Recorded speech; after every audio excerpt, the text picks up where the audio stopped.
It's going to happen online on 31st October. So we got a lot of people watching this session live on Zoom.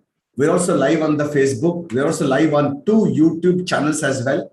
So more than 10 to 15,000 people, they are watching this program, teachers, students, budding memory athletes, professional trainers as well. And today, I'm very, very happy to share with you that we got a very special person today. Very, very special. Very, very special person today.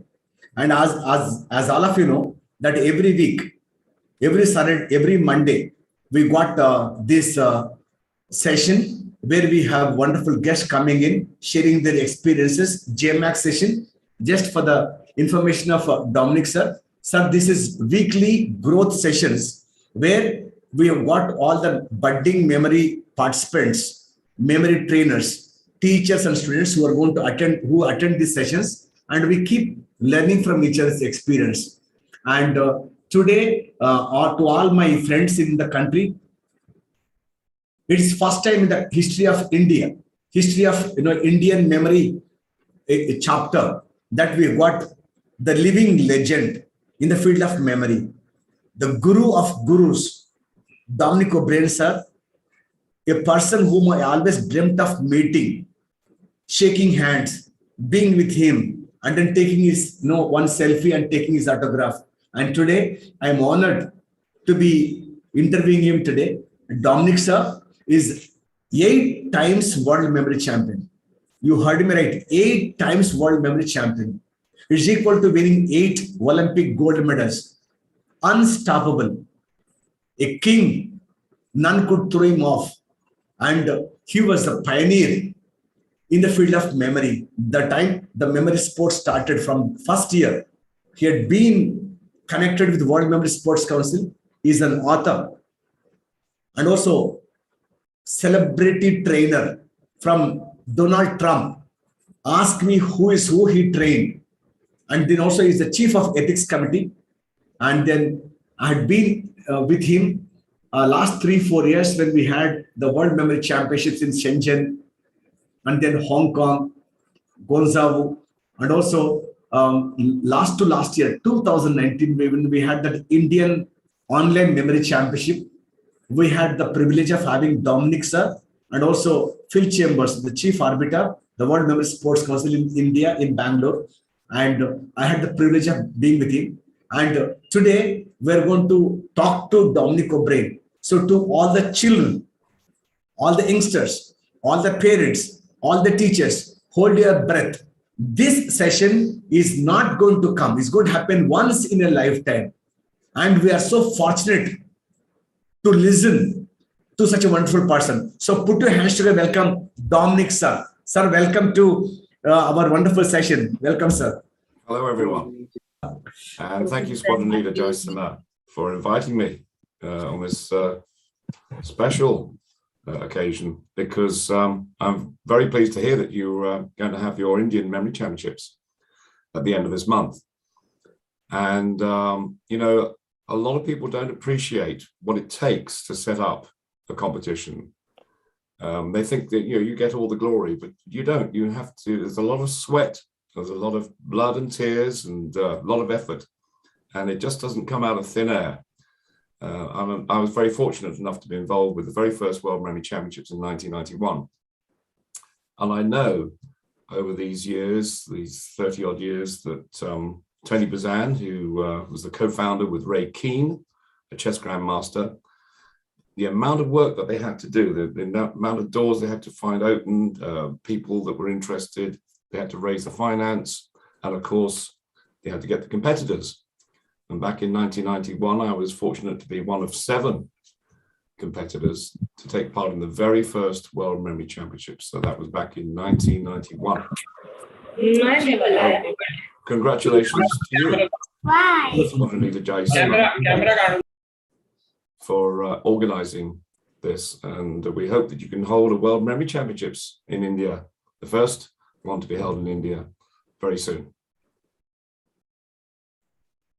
Dominic sir, before you advise our participants, just want to ask you a question. Yeah. How did this interest of memory came to you? When right now you are a role model, we have been reading a lot of books, we got a lot of content on Google, and we got a lot of coaches who talk about memory. But when you started, how did you get this interest that about memory? How did you dedicate your time? How did your journey began from your school, college, university to this memory sport? How did you actually graduate? And why did you become so passionate about this memory, sir? Very good question. You can call it serendipity, one of my favorite words, serendipity, something good from something bad. And when I was a baby, I had a fight with a train down in Hastings in the south of England, where we had a famous battle, 1066, but my battle was with a train. Long story short, my pushchair that my brother, who was 8 years old, was holding on to while my mother was in the shop, he let go. He lost his attention, and I was carried off by a train. My pushchair got hooked up with a train that was leaving the station at Hastings, and I got tumbled over onto the track. I've got a scar here. I was rushed to hospital. I was 8 months old, and they found a lot of heavy bruising here. And the question was, did this little baby Dominic have brain damage? I don't remember anything about it, by the way. And they said, well, we'll have to see how he gets on at school. So when I was at school, the psychologists back in the 1960s hadn't invented attention deficit disorder, ADD. Yeah. But that's what I believe I had. So the nearest diagnosis they came up with was dyslexia. I'm left-handed. I was a daydreamer. I've got my school report somewhere here. They say, I keep these just for nostalgic reasons, just to prove that I was a useless student. They said I would never achieve any success. All I do is daydream during the class. I found it very difficult to concentrate on what the teachers were saying. I used to enjoy daydreaming because I could go off to the universe, anywhere in the world, and escape the class, which was very boring for me at the time. Now, as we know, if you want to become a world memory champion, there's two things you need. You need to be able to concentrate, and you need to have a good memory. Those two things I didn't have when I was a child. So my message, before we forget to say the message, is that, look, if I can become a world memory champion, there's hope for everyone. So your question is, how did I turn this round? Well, I was watching television with my mother back in 1987, when I saw an amazing man called Creighton Carvello, who used to memorize all the sporting statistics, football, horse racing, he even knew the crowd attendance. But the most impressive thing was he memorized a deck of cards. Okay. Like this. So it was shown to him like this: 10 of spades, 4 of diamonds. Hope you're memorizing this, people watching this. 9 of clubs, 7 of hearts, and so on. And he did those cards in just under 3 minutes to get a new world record. And I'd never seen anything like it. It just blew my mind. And I wanted to know how he did it. Now, this is in 1987, the days before the internet. You mentioned Google. At the start, there was no Google. So first thing I did is I went down to the library to find a book on how to improve your memory. There was nothing. So I had to think about it myself. So here's my first bit of advice. Don't go and buy a book immediately. Sit down with a deck of cards, see how many you can memorize, see if you can work it out for yourself, see if you can come up with a strategy. That gets you inside the challenge. When you run out of ideas, if you run out of ideas, then go and get a book, go and get Squadron Leader Jayasimha's or mine, or look on Google for the answers, but try it for yourself. So that's what got me fascinated. That's what got me intrigued in the first place. There were no books. I had to work it out for myself. I thought I'd come up with a unique technique. And then in my research for my first book, I realized that the Greeks had developed this technique thousands of years, well, 2,000 years ago. And we now think this is possibly hundreds of thousands of years old, going back to early hunter-gatherer. It's a unique survival tool, memory. So it's a forgotten art, if you excuse the pun. But you and I and others and the competitors and people watching this are reviving the ancient art of memory, and it is very crucial for the intellect. And good God, do we need it these days with what's going on in the world? Over to you. Yes, sir. My question, Dominic, is one time becoming champion itself is someone's life dream, but not once, second, third, four, five, 8 times you went out to become world memory champion. How did you sustain this momentum? Normally, people once they do, they give up. How did you maintain this momentum, in your life so long? Yes, so memory competing comes with a warning. It can be quite addictive. And having become the first world memory champion back in 1991, I didn't want to lose it. And the great thing about memory is that if you keep training, your memory gets better and better.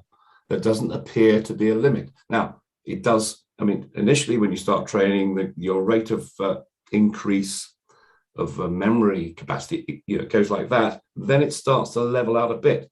But I haven't noticed it peak. It's peaked for me because I'm lazy. Although I compete now in the senior championships, I don't train like I used to train. It's interesting that if you want to become pretty good, if you want to do some amazing things with your memory, you only need to train about 10, 15 minutes a day. If you want to become a national champion, like the Indian Memory Championships, you've got to train at least 3 hours a day, I would say. To become a world memory champion, we're talking about 6 to 10 hours a day for a minimum of 6 months. So that's the level of dedication that's required.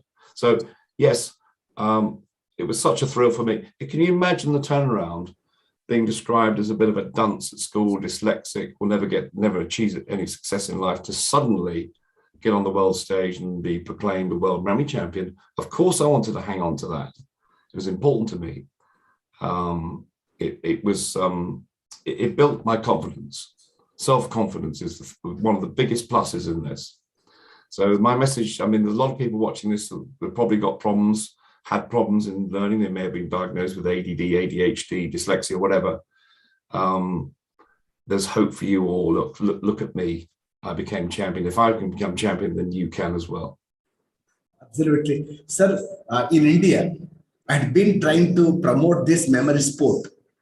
And every time I reach out to parents, teachers, many people say, memory I need for passing an exam, to memorize some formulas, equations. Why should I take this memory as a sport? What benefit I'm going to get? So what do you think are the benefits of taking this memory as a sport and practicing it in a day-to-day manners? How is it going to help these youngsters and people like the parents and teachers? Yeah, well, this was back in the early 1990s when I was winning competitions. I started to go on television programs, radio programs, talking to journalists, and occasionally I'd get the question, well, computers can do all this sort of thing. What's the point in memorizing lots of numbers, thousands of numbers? Isn't it a bit like train spotting, plane spotting? Isn't this a sort of an obsession? What's the point of it? And really, apart from building the self-confidence, there's so many pluses involved in this, because we're dealing with working memory. There are all types of memory. There's short-term memory, long-term, episodic memory, semantic memory. But the one thing that is like a muscle is your working memory. So short-term memory can only hold about 4 to 6 bits of information. Whereas if you start training your working memory, there's no limit. Now, of course, it's not just about memorizing numbers and cards. It's making sense of the unintelligible. It's about coding. If you speak to any of the competitors, they'll have their own little system. They'll have their own images, their own coding mechanism, which they use. And that really is what learning is all about. The moment you're born, life is a challenge. Yes. And the first thing that the brain does is look at things and start to code using your imagination. So the imagination is the first thing that gets to work on it. So that's what it's taught me, that you can learn anything. If you can memorize binary digits, and people say, what's the point in memorizing ones and zeros? Thousands. People are memorizing over 10,000 binary digits in half an hour. Well, if you can make sense of something unintelligible like binary digits, then you can make sense of anything. All the sciences, you can learn languages, you can conquer anything. So it's very important. So I think it's the best game for your brain that you can play if you want to pass exams. Yes. Dominic sir, basically we had been thinking of hosting that World Memory Championship last year, 2020 in India. And due to COVID, we couldn't do. No, And that's a even great this year, we shame. were not able to do. But maybe 2022, we want to do. And here, a lot of people, they're keen that so far, Indians having such a good brain and having so much of talent, they're able to go to America, they're able to go to England, they're able to go across the globe. They're able to excel in every profession. But in this memory field, they have not excelled. So my aim is that how these people can really take this memory as a serious sport, how an Indian can become a world memory champion. That's what I had been working on that, sir. Yes. It's only a matter of time, and I think you're very close to it. You have some great stars. You have, is it Mocha, Sri, Pratik? Yes. Who I think had the world record, or still has Yes. the world record in Yes. memorizing historic dates, Yes. something incredible. So you're that far away, and I know from experience, in the Indian people that I've met are very good with numbers, good accountants, and of course a lot of it's number based. So I just think that maybe the people need to know a bit more about it. They need to get enthused. But look, this is accessible to anybody and everybody.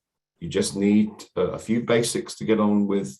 You're a great teacher. There's so much stuff out there on the internet. You've got your books, my books. Yes. Just get a taste for it. Have a go. It's a fun competition, and there's great camaraderie as well. So get involved. Take part in the National Memory Championships of India. Try it for yourself. I hope you've got some local competitions as well. I don't know what the situation is in India. I know it's been difficult with this blessed pandemic, but hopefully we're seeing the back of that now. So we can get back to normal. But what's interesting is that people haven't been idle during the pandemic, because they've used that time, a lot of the competitors, because they've had nothing else to do but to train their brain. So I think we're going to see the record. Every year since 1991, records have been broken. And I think we're going to see some amazing results at the next World Memory Championships. Hopefully, the next physical one will be in India. Yeah, Again, that's what I I'm. applaud you. So That's what we've been working on. Had written to the Prime Minister of India, the Vice President, and also the Sports Minister. All of them are very, very positive about hosting the World Memory Championship in the country. We look forward to having you and Ray Keane and Chris and then Phil Chambers, all of you, in India, where we can host you and we can learn from your experience. Dominic, the first thing is right now there are so many youngsters are there, and they are taking part on 31st October this memory championship. They want to know from you how their mindset should be for the next 25 days, what routine they should follow, and what care they should take, and what are the do's and don'ts if they want to win this year's championship. So they want to learn few things from you. yes, I think first of all I would say, as long as you've got the right strategy that helps you. There are people that use different systems, but basically, as long as you're using the combination of association, imagination, of course, and location. I hope you're all using places. Some people call it memory palaces, Roman room method. I was the first to call it the journey method back in the 1990s. So it's a journey to, when I first memorized my first deck of cards, I had a journey of 52 stages, and it was around a golf course. Interestingly enough, again, from nostalgia, these are my very first notes. You can see that. that was my first journey. See how old the paper is, how torn it is. So I made a note, 1 to 52, of interesting places along a golf course. And then I had old houses that I used to live in. Once you've got your systems and your strategy worked out, measure yourself. That's very important. I use spreadsheets, Excel, and I make notes. I make notes of mistakes. Now, another important point is don't look for perfection when you're training. Look for perfection when you're competing, but not when you're training. Okay. Many years ago, we used to have a women's world memory championship and a men's. We did that to sort of annoy the women, thinking, well, what's wrong with us? Why can't we compete on a level footing? That was to attract more women. But we had a women's champion. And she said to me, look, I can't get faster than 4.5 minutes when I'm memorizing a deck of cards. And I said, oh, okay. So in practice, how many mistakes are you making? And she said, I'm not making any mistakes. And I said, well, that's where you're making a mistake. You've got to push yourself. You've got to see where the weak areas are. And you should be looking to make sort of 2, 3, 4, maybe 6 errors. Really, then you can identify those weak areas. So what I do is I have a spreadsheet, and I would say 50% of the time I'm making mistakes when I'm memorizing cards and numbers, that sort of thing. And I also make notes. I say, well, I'm not feeling very well today, or I got my journey mixed up. I even have graphs, can you believe? So I can see my rate of progress, because sometimes can be a lonely sport. If you're training at home, you're in your bedroom, in your office, and you're not with anybody else, people aren't appreciating what you're doing. But if you look back and you can see the graph going in the right way, you're speeding up, that's very helpful. So measuring is important.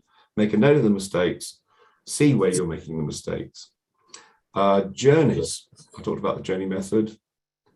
You need to rotate those. So I also make a note of which journeys I'm using.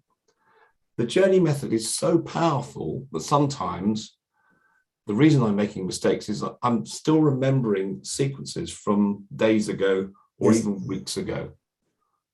So that's why it's important to make notes. That's why it's important to measure, because you want to know, well, is there something wrong with my brain? I'm not feeling well. Oh, no, it's because I used the same journey 3 days ago. That's why I keep making mistakes. Simulate the World Memory Championships. It's all very well sitting in your bedroom at home or in the office, but you don't feel the pressure. It amused me back in the early 90s because people would come up to me and they say, oh, Dominic, I'm afraid I'm going to beat you this year. I've read one of your books and I've been training very hard and I'm going to beat all your records. And of course, when it comes to sitting in a room with other people, they don't appreciate the pressure, and that gets them. Now, Simon Reinhart, who's probably the best memorizer in the world, never to win the World Memory Championships, used to go out from Germany. He used to go out into towns and cities, and he'd have a little table, and he'd sit there with a deck of cards, and he'd memorize them, and people would walk past. So you get all these distractions. And I thought that's a great way of training, because you've got a lot of pressure there, a lot of distractions. And that's why, at least when he used to compete at the World Memory Championships, he never had headphones. He never had little glasses. He was completely confident, oblivious to what was going on. So that's another good tip. Andy Bell, my great rival, he said, I'm going to beat you this year. This is probably back in 1996, something like that, 95. And he didn't, because he didn't get a good night's sleep. Sleep is very important. Your brain has to recover, especially if you're working hard, if you're concentrating, if you're training all day long, you need good night's sleep. Avoid alcohol. If you like a drink, I like a drink, but avoid alcohol. And normally I wouldn't have a drink probably a month before the World Memory Championships. 3 months probably. Good nutrition, meditation is good, yoga. Now, a little secret, a little tip here, and I've never really talked about this much because I didn't want other people to know this. And I made the mistake of telling one of the competitors, Dr. Gunther Karsten from Germany, about this. And I wish I hadn't, because he went on to beat me and become world memory champion. Anyway, a little machine here. You see that? Yeah. It's got a little battery here. It's called audio visual stimulation. Don't use this if you have epilepsy. But what it does, it flashes lights, very gentle, it's like pulsating lights, and it relaxes you. So I would wear these just before a competition. You have headphones as well. So it's a beat and it's a light, and it relaxes your brain to all the frequencies that you need when you're memorizing alpha, theta, that sort of thing. So for the first time, I'm telling you about this. Be careful what you buy. There's plenty of them on the internet. But that's a little tip. Now, you can't beat training, of course. So you need good sleep, nutrition. You need to be able to relax, especially under the competition pressures. And of course, you can't beat the training, which you need to do. And that in itself is a way of relaxing, because you're accessing these pleasant frequencies, alpha, theta. I spent a lot of time studying the electrics of the brain, if you like, frequencies. I've got my own equipment here, electroencephalographic equipment. So I put little wires on my head. I measure my brain. I don't do it so much these days because I'm not a world memory champion, but in those days, every little thing that gave me an edge was important. So I think I've covered quite a lot there.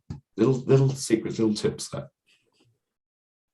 Thank you, Dominic, sir. Now, before other people would like to ask questions, just I wanted to play a small video on this Indian National Memory Championship, and then I'll put you through other people who want to ask some questions to you. Sunil, could you play the video, please? Then I'll show the PPT.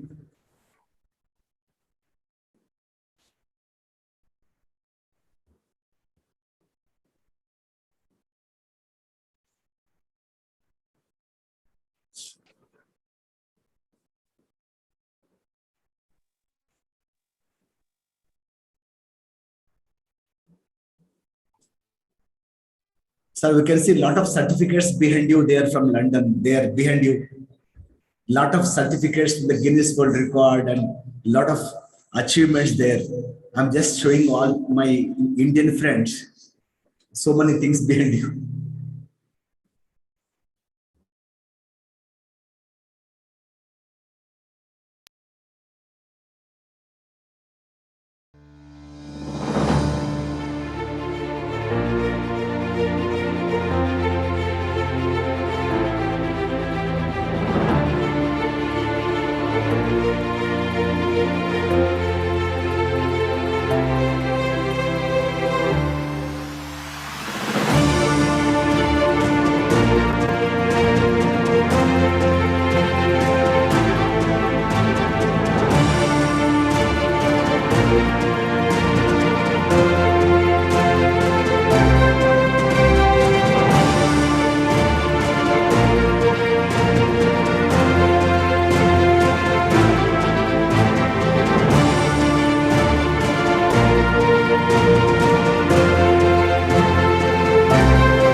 Friends, many of you would like to ask questions to Dominic, sir.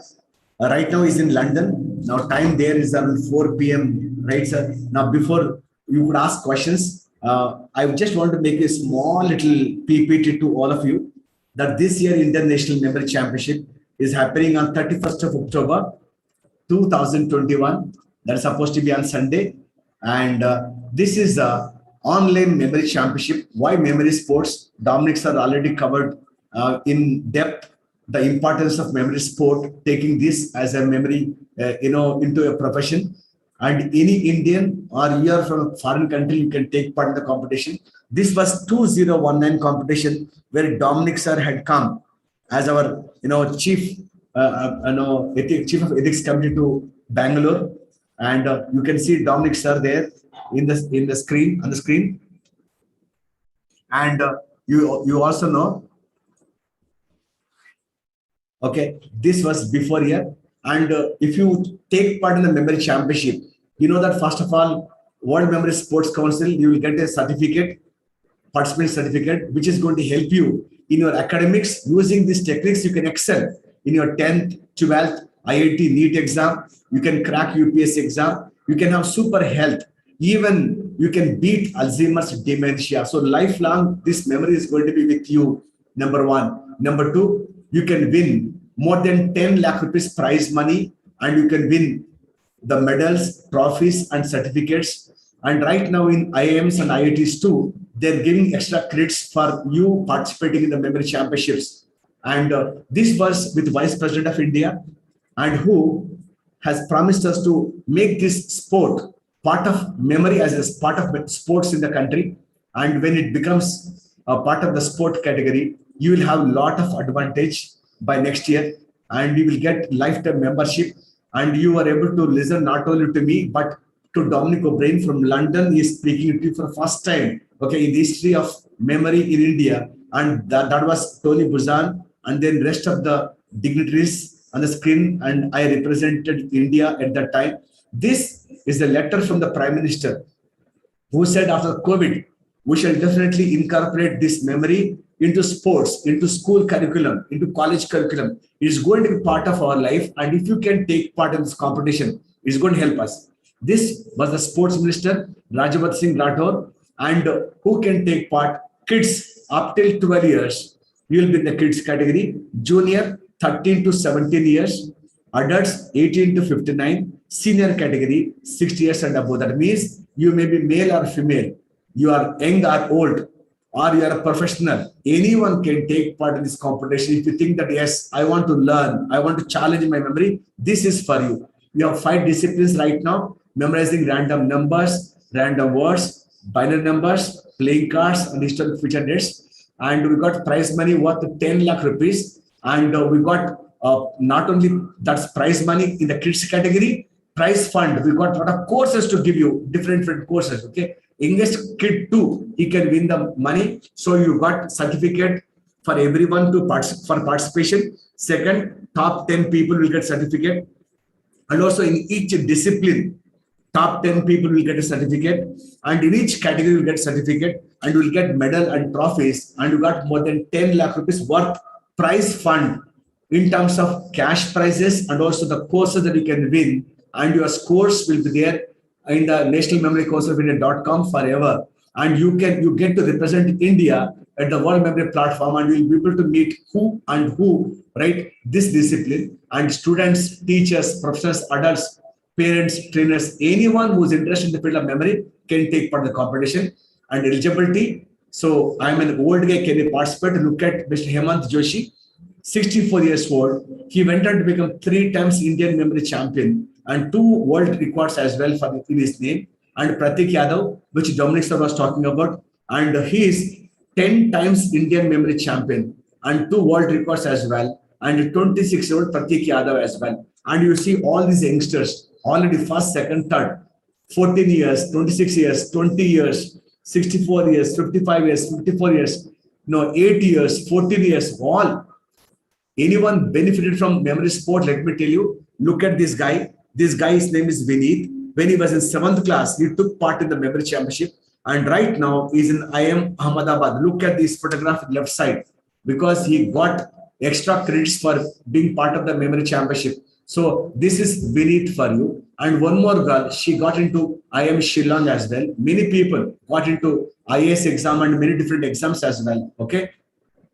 And how to register? There's a fee of 1499 examination fee, and the link is already there in the chat box. You and your mother, your sister, brother, father, grandfather, anyone can take part in the competition. You still have now 26 more days to go for this competition. And this is our website, jayasimha.in, indianmemorychampionship.com, nationalmemoryconcert.com. You can click the link and register.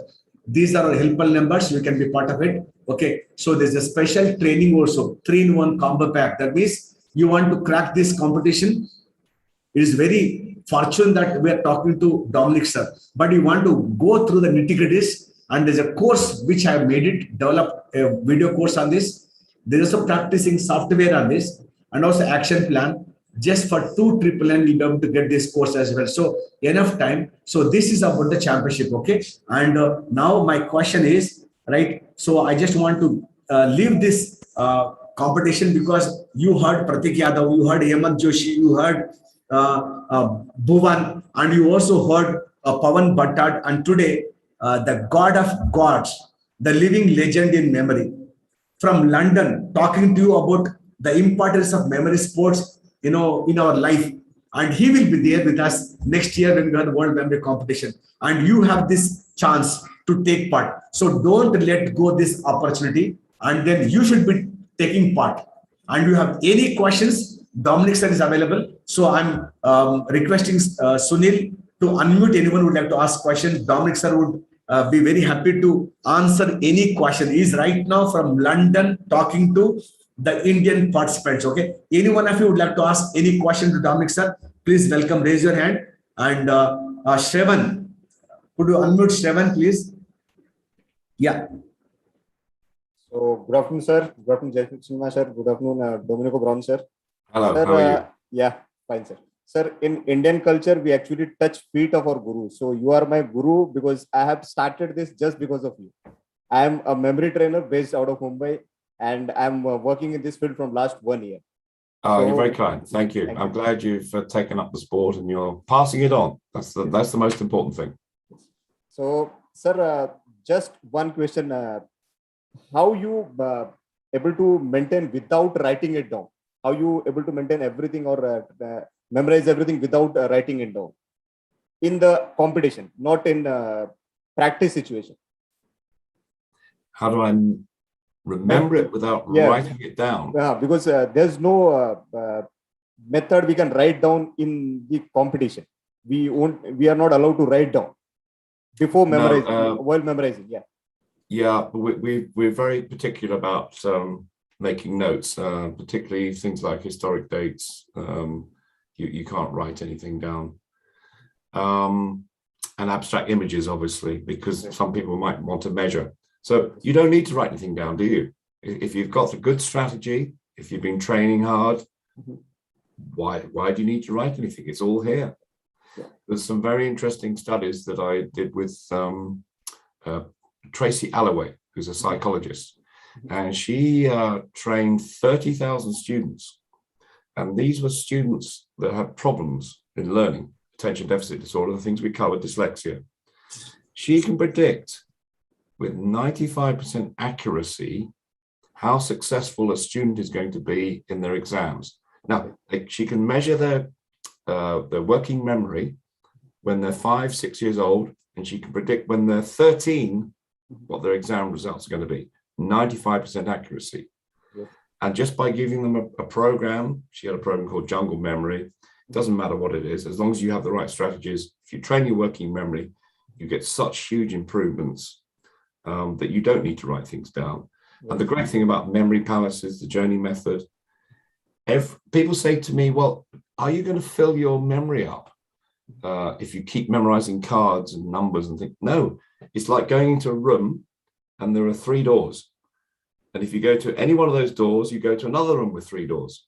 So it just builds and builds and builds because physically you're making new connections in the brain. So it's much better to store it here than on bits of paper. Bits of paper get lost. Sir, and one last thing. how much journey method or how many journey method one should have if you want to means compete in world level, world memory sports council? How many journeys do you need? Right. So you need as many as you can calculate to remember all the 10 disciplines. So you've got to calculate that first. Spreadsheets are great for that. Now, one big tip, if you speak to the top, these days I would say top 500 memorizers in the world, they'll all say you must rest your journeys for at least 2 weeks before. Because they're so powerful, you're going to get a ghosting, a double image. So they don't just rest them in those 2 weeks before a vital competition. They have spare journeys that they use for training. So that's another good tip there. So have enough journeys as you need, but you will develop your favorite ones. And my favorite ones are houses I used to live in because they're intimate to me. I know all the rooms. I can remember going back to when I was 2 years old. Can you believe that? Yes. Some people think you can't remember things until you're about 3 or 4, but I can remember being in my cot, shaking the bars of my cot when I was 2 years old. And I still use the journey around that house that we left when I was 3 to win some World Memory Championships. Thank you, sir. Thank you very much. Thank you. Another question? Yes, please. Sir, this is Vaishnavi Suman, and I have always been a big fan of yours. And today is really a great opportunity that I can meet you in person. Sir, Thank you. just want to ask that as you come into this memory sports, you gain a lot of curiosity that how the things work and all those things. So from starting only you gain that curiosity, but then when you progress in the sports, you feel like you are not going as constant as you have to. Like you don't do practices every day, like how you have to do. So how can we be more constant in our practices? Now, I'm just trying to get around what you're asking here. Are you talking about how do you keep the energy up, the incentive up, the curiosity? Yes, to sir. keep training every day, is that it? Yes. Yes. Well, I go back to what I said earlier. If you measure yourself, and spreadsheets are great for that, you can do all kinds of wonderful graphs these days, it's all free off the internet. You see your rate of increase. Now, sometimes you're going to have bad days, and you're going to start cursing, you're going to get angry, frustrated, like any other sport, because you're going to have off days. But if you look at the general trend, it goes up and down, then it goes, eventually, you've got a line that goes up. That's what keeps you going. And also, you set yourself some goals. Don't forget, what you're doing, less than 1% of the population can do that. It's probably 0.1 or less. And that's another thing I was impressed by sports men and women, like Serena Williams, the great tennis player. They said, what keeps you going? How do you get over your nerves, that sort of thing? She said, well, I just think back to what I've done, what I've achieved, and I'm doing something that no one else has done. I've got this far, and that gives me the confidence. So you've got to make a start. But be careful, I said earlier, it can be quite addictive. It can ruin marriages if you're not careful. If you're going to start spending 5 to 10 hours a day memorizing numbers. But don't worry, it's a good addiction. It's one of the best addictions you can have. It's clean. It's good for the brain. And of course, great for school kids. I wish someone had come to my school when I was struggling, when I thought I was stupid, aged 11, 12, and I thought, I'm not cut out for it. I left school when I was 15 because I thought I was stupid. Couldn't remember anything. Yes, sir. Thank you So so keep much. going with it. Yes, sir. Who knows? You could be the next world memory champion. Thank you so much, sir. Hello, sir. My name is Akshay Mehra, and nice to meet you, sir. Thank you. First of all, thank you so much. Nice to meet you. Yes, sir. So thank you so much for spending time with us. The question is, how much time we should take, minimum to maximum, to study this memory? Right. Now, if I say Akshonama, does that sound like your name? Have I got it right? Akshara, yes, sir. It's like Akshana? Akshara, yes. Akshana, does that sound good? I'm thinking of Action Man standing on the letter A, Actioner. Is that close? Well, look, Actioner, how much time have you got to spend every day? 1 hour, sir. 1 hour. Do you enjoy memory training? Yes, sir. Right? Then my answer is 1 hour a day. Look, it's up to you. You'll find some days you're not really interested in it. I had those days. I even had weeks like that. So don't worry if you don't want to do it. You don't have to do it every day. Just as I say, measure yourself, look at your rate of progress, and think, yeah, I need to do this today. But you know, don't make it like hard work. You've got to enjoy it. The moment you stop enjoying it, that's not the right thing for you. But I can tell you love it, don't you? Yeah. Yes, So spend as much time as you're allowed to spend on it. yes, sir. Thank you, sir. Thank you, sir. Good. Hope to see you soon. Yes, sir. Soon. Like, okay. I will be there. She's my student, Dominic, sir. Wonderful girl she is. She's a wonderful. Training. She's my student. She's training. Yeah. Oh, she's going to do well then. Yeah. One of your students, obviously. We got one budding trainer, sir. Prasad from Hyderabad, the city that I live in. He want to get into this memory training. So Good. many people want to ask this question before they ask the question is there future if we take this memory coaching to students? Can we really flourish? Can we really progress? What do you think is the future of memory sport or memory field for them to take it up as a profession, sir? What do you think is the future of this memory across the globe? Well, look at the world today. What's it lacking? Creative thought, creativity, imagination. We need it more than ever. And Yes. right at the heart of memory training is creativity, and that's where memory comes into its own. If you want to memorize thousands of meaningless bits of information like binary digits, playing cards, you need a good imagination. You need creativity. And that's the one thing that people overlook, that's what it boosts. The other thing, because we're dealing with working memory, is it helps you to prioritize information. So there are so many benefits to it. It helps you to focus what's important, gives you a better attitude so you can stay motivated. It helps you to stay on track, where most people give up. They can see their goals and they can keep going.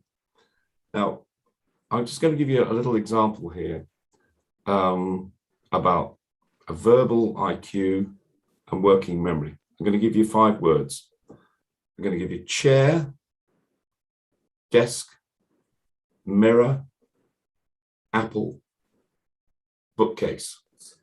Now, I'm not going to put you on the spot, but do you know roughly what those 5 words are? Can you remember those in sequence? Yeah. Chair, desk, mirror, apple, bookcase. Now, some kids will be able to remember that, but they won't be able to tell you what the odd one out is. Now, the odd one out is apple, because that's the only one you can eat. You can try eating the rest. So some kids have got a very good use of language, verbal IQ, but they've got a poor working memory. They can't manipulate bits of information. Now, as you start training your memory, Tracy Alloway described it as a desk. It's your working space. Some people only have a small desk where you can only hold 2 or 3 bits of information, like a business card, pack of cards, and a pen. That's it. When you start training your working memory, suddenly you have access to more information, more concepts, where you can find links. And that's what the world needs today, is a better working memory. So you can take different concepts and find solutions. And we need solutions to solve the world's problems. So I always say this, educators are the most important people in the world, because they solve problems for the next generation. And memory is key to it. the first lesson you should have when you go to school is to learn how to learn. And that's where memory comes into it. Am I right? Absolutely, sir. Prasad, you go have ahead. the best job in the world. So Yes. continue with it. Prasad, unmute. Prasad, unmute. Prasad, unmute. Yes, sir. Yeah, am I able? Yes. Yes, sir. So myself, Prasad sir, and it's a very great opportunity, Dominic sir. Like I was able to interact with you, and I'm a software professional. And my question is regarding consistency, sir. It's very inspiring for all of us. So you won like 8 World Memory Championships. So what is your suggestion to all of us, sir? Like that your effort actually from the first memory championship you won in '91 and the last 8th one you. So in this journey, so do you think, sir, like your suggestion? Just we want to know. So this is the technique when you train this thing, right? So do we need this hard work need to be there for every, is it the same or like automatically it will become like automatic, and with this working memory, it improves a lot and automatically some extent.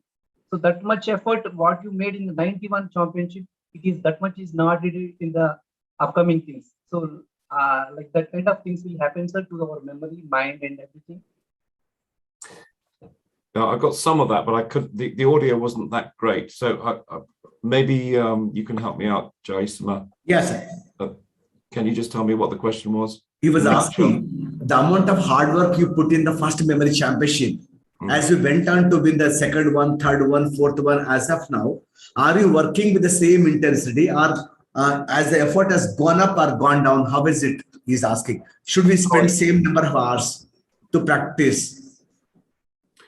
I'm naturally a lazy person, so I would say I spent less hours. Okay.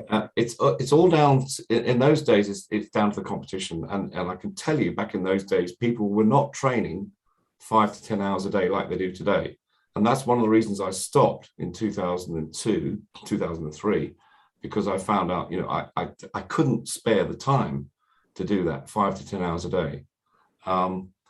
So I needed to do what I needed to do to win.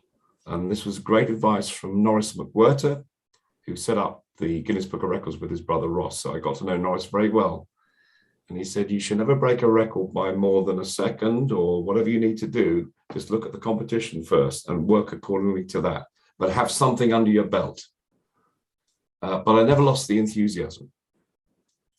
And the last time I competed was a couple of years ago at the Senior Memory Championships in China, which I won. Yeah. So I'm in my own category now, 60, and I'm doing just enough to beat the competition. I need to see who was around, and then I might need to work a bit harder. Yes.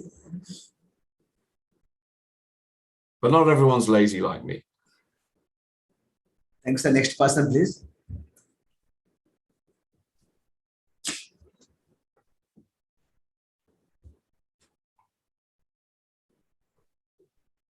Good. Nice to meet you. What's your question? Yes, sir. Yeah. Hi. Can you hear me? Yes. I can. Yeah. Hi, Dominic, sir. So you're a great inspiration. Basically, I've actually heard your audio book while commuting from office, and that's where I got very curious about the memory thing. Yeah. So thank you so much for sharing your knowledge through that. So my question to you is, so in today's world, so I'm basically a software professional, and I've gone through the methods and the syllabus for the memory championships. So we have things and techniques to remember words, random words, numbers, binary numbers, and cards. In your business, you need to know about coding, don't you? Yes. So how do we derive things? Like I would like to remember the codes and the syntaxes of the programming. So I would wish to remember more. So this is something which is not this is something which is specific to my niche. Yeah. And there would be doctors who would have something specific to their niche. So how do we derive techniques or methods to remember more things in our own area of work? Right. So my first question to you is, you said you read the syllabus. Have you actually started to use the techniques? Have you exploited them yet, or explored them rather? Yeah, I've started exploring them. I've not exploited them per se. Okay, so how far have you got? Have you just learnt the basics? Yes, I'm just training myself to like visualize and link random things in words. So Okay. which are not related at all. So that So you haven't got onto numbers yet, or binary digits, that sort of thing? Not yet on the numbers much. Yeah. What I would say to you is explore it further, Mhm. particularly with the numbers, because then you realize it's all about coding. You have to turn numbers into pictures. Right. And you'll come up with your own system for doing that. But there's one called the major system, which I think was so complicated. Right. Too many options. That's why I developed my own, the Dominic system. That's not cast in stone. You can have your own system, but whatever suits you. And once you start using that, then you will realize, you'll work it out for yourself, what strategy you can use for syntaxes and for different codings and software. It'll become second nature to you. It's interesting that we had one memory champion that was an accountant. He won it 3 times. We've other people that are interested in software as well that have become champions. So yeah, it'll all become obvious to yourself. But people ask, I get a lot of emails every day. How do you do this? And I said, well, have you read my book? Have you tried it? Have you explored memory? Because you can answer your own question on that. I'm sorry if it doesn't sound very helpful, but anything can be coded. As to begin with, I said the moment we're born, life is very difficult, and it's all about turning things into pictures, creating models of the world. Right. And the ones that are smart enough to be able to get the models so they can understand the world better are the ones that are going to succeed. Correct. Sorry, I'm getting a bit deep here, but there's always a solution. Correct. Yeah. But you've got to let your imagination run riot. Yeah. So it's like learning a language, like learning the sciences, chemistry, all those symbols, that sort of thing. Yes, absolutely. Once you start training your memory, it's like, oh yeah, I know how to do that. Yes. Okay. Yep. Thank you so much for your time. Good luck. Yep. Thank you. I'm very interested in software. Yeah. It's changing the world for the better, I believe. Yes. And creativity, it's like the memory training has, I've observed this. I'm getting better ideas for like startups and like new startups coming up every day. So we can link 2 very irrelevant areas and we can solve problems. So that is there's a direct correlation, isn't there, between the training and creativity? Correct. Good point. You've heard it from this guy. Oh, sorry, what's your name? My name is Rajneesh. Rajneesh, yeah. Rajneesh. Thank you. Nice to meet you, Rajneesh. Yeah. Good luck for the future. Yeah, thank you. Dominic sir, we have Harshit here. He's a lawyer by profession, legal expert who would like to ask a question. Hi, good evening, sir. Nice to meet you. Harshit? Harshit, yes. Yeah. It's nice with a shit in the end. It's easy to identify with that. Okay. Well, I actually had 2 questions on memory, but after listening to your story, I managed to have a third because the story that you narrated about your childhood, about the ADHD diagnosis and general time spent in daydreaming is generally the story of my life. And the first question that I want to ask you is, did you actively manage to overcome your daydreaming problem, or did you manage to use it in your memory, or how did that play a role in what you're doing now? Because that Very would be good question. Inspiration. I love the question. Very important question as well. I was only thinking about that today. Have I overcome my attention deficit disorder, my daydreaming? No, I haven't, but I've learned to control it and use it to my advantage. So again, it's that word serendipity, something good from something bad. I think it's an ability to be able to switch off and daydream. We've all done that as babies, but then we're told to wake up, concentrate, particularly if you're in class, sit down, put those down, stop fidgeting, pay attention. And we get drummed out of it, we get conditioned out of it. So I'm glad I had that problem as a kid, but I've learned to control it. I mean, you need to be able to control it. You need to concentrate if you're going to win the World Memory Championships. So I can very easily slip back into it if I want. I can switch off now. There we are, done it. I can come back in the room. So yeah, I've used that to my advantage. I think that was an advantage for me because it's the ability to allow your brain to slow down so you can entertain any ideas that you want without restriction, which is what you need.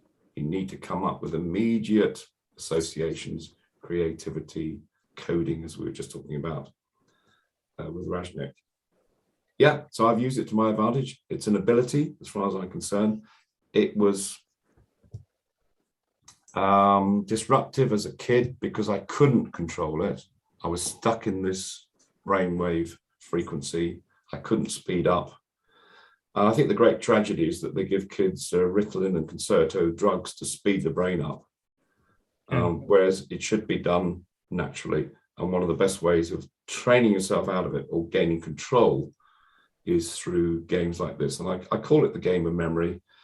We introduced the Schools Memory Championships, Tony Bazan, Ray Keane and I, back in the 1990s, because we were going around to schools, we were showing them memory techniques, and they thought that was great, but it wasn't instilled and it wasn't installed in the students because they went back to their old ways, or the teachers refused to use it. But when we introduced the game of memory, they started competing. Then it's exactly what you're saying. They learned to, well, as I was talking to Rajneesh, they found strategies for themselves to learn to code information. So yeah, one of the most important games you can play, one of the most important lessons you should ever have as soon as you go to school is to learn the art of memory. If you don't daydream, as Tony used to say, Tony Bazan, you die. We all have that ability, but you need to be able to control it. Sorry, it's a bit of a long-winded answer, but there we are. Well, if you don't mind me asking a follow-up on this question itself, and I won't take long. When you're starting off, or when you did start off at that point, what does it look like controlling your brain's daydreaming, specifically daydreaming? Does that mean you use that opportunity to memorize things, or do you use the same set of, I don't know, imagination, the same set of skills in your memory? Or does that mean telling yourself to, okay, I need to stop right now, I need to do this, and I need to get over this? What does that control look like? Well, I was trying to think of a correlation here. I suppose it's a bit like losing weight. You know, you don't tell your body fat to fall off. It just starts to happen when you start doing aerobic exercise or start running. You know, this is the benefit of so many benefits to keeping fit. So it's the same with memory. My goal with memory was to try and get that deck of cards in my head in the shortest space of time as possible. I didn't start thinking about working memory, episodic memory, concentration, daydreaming, all that sort of stuff. That was my goal. And what I noticed was all those things got better. So on reflection, I thought, wow, this is not just about some geeky thing, being able to remember numbers and cards. The benefits are huge because you're training your working memories like a muscle. We've talked about this, you know, the benefits of creativity, forward thinking, motivations, staying on goal when most people give up, seeing the bigger picture. I mean, that's what problem solving is all about. Thank you, sir. If you don't mind, can I ask one last question before I take your leave? Is in terms of your training towards becoming a memory champion or towards memory sports in general, I wanted to know, you mentioned that how long you train and how hard you have to train, but I wanted to know what kind of training do you look at? Is it, so for example, do you start specifically focusing on the sports, the activities that will be involved in the sports, or do you generally train your ability to memorize, let's say, while reading as well, or other activities? Is it a sports specific training, or is it a general training that you have to continue with while you're preparing for the sports? Well, I started off before there were any sports, and that was my initial goal, was to try and memorize a deck of cards. What I thought was going to happen was that I was going to train a tiny part of my brain to have this extra facility, that of memorizing and only memorizing a deck of cards. And what I didn't realize was, as we've been talking about the wider benefits, I realized that I could memorize numbers. Oh, that's interesting. Oh, words. Oh, faces.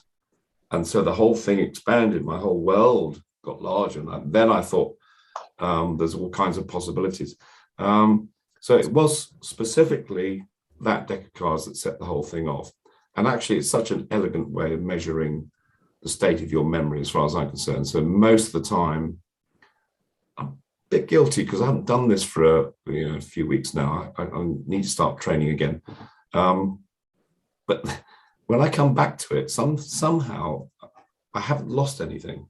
I'm still able to memorize a deck of cards in less than a minute. So that's, for me, that is a great measure. But I am going to be setting a new world record in 2022. I'm going to keep that under my belt, what it is, but it's something to do with literature. Okay. And we look forward to having that record in India, because 2022, we are going to have the World Memory Championship here in Dominic. Next year, Yes. the World Memory Championship will be in our country, in India. And we should be able to break that record. Yes. Fingers crossed. Yeah, Yes. hope so. And Look one forward last to it. question from the young man. Okay. One last question. Yes, please. Hello, sir. It's been a pleasure meeting you. I'm Divyanshu. Hello, sir. How are you? Sir, I'm fine, but I have a question. Like, you won 8 championships, so how did you maintain that pressure? Like, you maintain strong, like, to win those. The reason I did that was, and I said earlier, Serena Williams, a great tennis player, female tennis player, she was doing something that no one else had done. And that gave her the confidence. So that's how I got over the pressure, because I realized the other thing I did was I started doing some very weird television programs. I started off doing a bit of radio, local TV, and then a big show I did in Switzerland back in 1989. And there were 5,000 people in the audience. And I made the mistake of asking the producer, I said, how many people are watching this on television? He said, this goes all over Europe, and there are 40 million people watching you live. And I had to memorize 6 decks of cards, and I had to stay on stage, and Liza Minnelli was there. So this was back in quite the early days. I'd only been training my memory for a couple of years. This was before the very first World Memory Championships. And I thought, I've always used that. I thought, if I can do that in front of 40 million people, then there's no pressure, because I was thrown in the deep end. And I love the sport anyway. It's such a great, it's what a wonderful sport where you can go off anywhere in the universe and think of anything you want, and no one can stop you, and you're achieving something. So how are you getting on with the memory training? You enjoy it? How are you getting on the memory training? Divyanshu? Yes. Sir, yeah, it's going good. It's Good. going good. And What's your favorite part? What's your favorite discipline? like, sir, like memorizing words in like bits, like long words in bit. Long words in bits, syllables. So you break the word down into syllables and you come up with images, interesting images. Brilliant. Keep at it. Maybe you're going to get the next world record. Yes. For your category. Yeah. Shravan, one last question with this. Shravan, unmute yourself. Yes. Hi, Dominic sir. Hi, Jayasimha sir. And thanks, Dominic sir, for taking your valuable time and inspiring this nation. And whoever are in this call, they are going to be something special after this meeting for sure. And their parents who are watching, their mindset will change in terms of dealing their kids and all. Thanks for being. And so as a motivational speaker, and so I'm a full-time software employee, and I do train people because there are so many suicides happening over the country and over the world. So 800,000 suicides are happening, and alone in India, 230,000 suicides, because people are like, maybe they are not able to crack their exams and all. They feel that as the pressure, and they are committing suicide, which is a sad part. And most of the people, most of the students complain that when they sit in the exam room, they forget because the pressure. So what kind of advice do you give, how to overcome that pressure? Because the sleep and the pressure, stress and all, if you can reduce that one stress, it will do a miracle. So how you cope up with this kind of pressure? Because when you are competing with these world-class competitors and being a world-class member, champion, so how you deal with this one? How do you look at as a pressure, and how you cope up with that? Well, number one is the confidence that you have, knowing that the strategy, the techniques will work, because you know where the information is, because you've stored it somewhere in a physical place, in a location. Now, when you're studying for exams, the way I studied, it used to be cramming, rote learning, repetition. So it was drummed into my brain. And I couldn't rely on it coming out. I didn't know where to find the information. So now when I'm working, I work with mature students, I work with the lawyers, accountants, lawyers that have to move from different states, from Boston to California, and you have to take the bar exam, and they might be 50 years plus, and suddenly they've got they said, oh, I've forgotten how to be a student again. Now, when I give them the techniques, using locations, the journey method, memory palaces, they place the information in rooms, in towns, in villages, wherever it is they want to store it. So they've got the confidence, they know where it is. So they're just waiting for the question to come up, and they go straight to it. So that's number one. If that's not enough, and that should be enough, then you've got, you can simulate an exam situation. I mentioned Simon Reinhardt used to go out into his hometown and city and sit with a little table with a pack of cards. So he dealt with the pressure that way. Simulate being in an exam room. Very important to get a good night's sleep. So don't play games. I want to do away with cramming. There's a thing called spaced repetition, which Squadron Leader Jayasimha will tell you all about. So if you store something, you review it immediately the next day, next week, next month, 3 to 6 months later, it's there forever.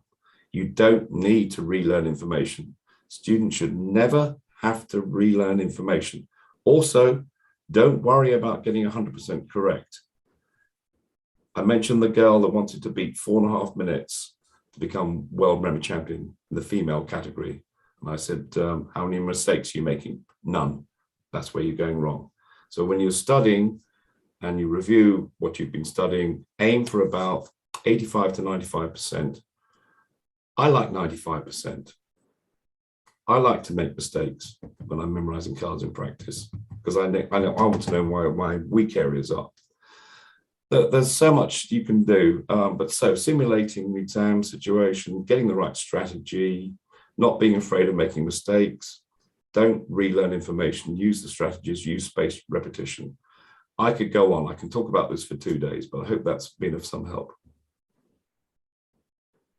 Dominic sir, many people wanting to ask questions, but my request to each and every one of you is that kindly post the question to me and I will send them to Dominic sir. I will get his answers and reply them back to you. But one quick tip and one last advice from you, Dominic sir, to all these people who are going to take part in this year Indian National Memory Championship. What one advice and one wishes from you, it would really motivate them. Something that advice, yes.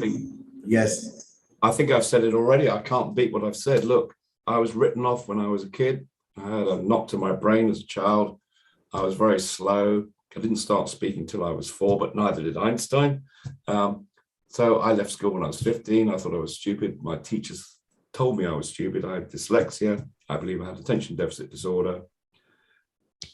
I was inspired by one man memorizing a deck of cards, that little simple act, and I became inquisitive. That turned my life around. And I discovered my brain. Everybody has a brain. The best way to discover your brain, I believe, is through the game of memory. Take it up, enjoy it, compete, and speak to squadron leader Jayasimha. And I'll see you, hopefully, at the next World Memory Championships, which could well be in India next year. Yes, sir. Dominic, sir, first of all, thank you so much. I know how busy you are. From London, talking to all the Indian memory participants, it was not so easy, but thank you so much. It was a pleasure meeting you in 2019 in Bangalore when you had come for the memory championship. And I look forward to having you again in India next year when we have the World Memory Championships. And I'm sure all the memory athletes, students, parents, teachers, and also the memory coaches, trainers, and you have seen the living legend of memory, who has done it all, who has seen it all, and is right now in front of you, and how much he has spoken to all of you. So you must take this memory sport seriously and bring India to the right place. We are supposed to be the number one in the whole world. And I'm sure with his motivation, having him as a role model, and I'm sure all of you children, you can really do it well. And I have this dream of making one Indian as a world memory champion. And I wanted to conduct the first ever world memory championship next year in the country. And you can be that. If only you can start practicing, if you can register, and if you can participate in this memory championship. So thank you so much to all of you. And the link is already in the chat box. If not, call up our help numbers. And Dominic, sir, thank you so much for being with us. Okay, so grateful to you. And we look forward to seeing you next year in India again, 2022. And best wishes for your new world record that you're going to create in literature. Thank you so much, sir. Thank you so much. Bye-bye, everyone. Bye-bye. Good night, everyone. Bye. Good night, everyone. And Sunil, you can play the small little video, please. Thank you so much, sir. Thank you.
Thank you so much, sir, for being with us. And also all the memory athletes, students and parents, good night to each and every one of you. And next 25 days, concentrate, as Dominic sir told you, have a good night's sleep, stress-free, keep practicing it. And I look forward to seeing you on 31st of October in the Indian National Memory Championship.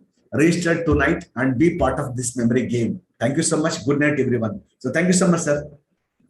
Love you all. Bye-bye. Good night.